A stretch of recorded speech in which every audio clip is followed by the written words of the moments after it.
Ils sont donc bien 15 vice-présidents assiégés à Golfe du Morbihan Vannes Agglomération. Parmi eux, 3 élus de gauche et 12 élus de la droite et du centre, dont une surprise, Dominique Vanard. L'adjoint UDI Sarzeau de la liste de David Lapartien a vu son opposant de la liste Pierre Lebaudot se retirer à son profit.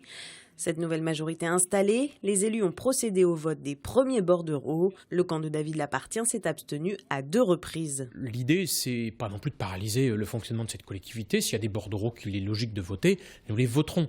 Moi, je suis absolument pas favorable à une obstruction systématique sur quoi que ce soit.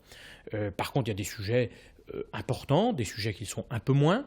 Il y aura un sujet majeur qui sera celui du budget, où là nous débattrons, et nous verrons bien si ceux qui n'ont jamais pu s'entendre sur le budget, la gauche et Pierre Lebaudot, arrivent à s'entendre. Le contenu de ce futur budget inquiète déjà David Lapartien. Pierre Lebaudot, lui, ne doute pas de faire adopter ce budget en mars prochain. Le budget, ce sera un bordereau comme un autre. Et la majorité que j'ai aujourd'hui, qui frôle les 60%, je la retrouverai dans tous les bordereaux.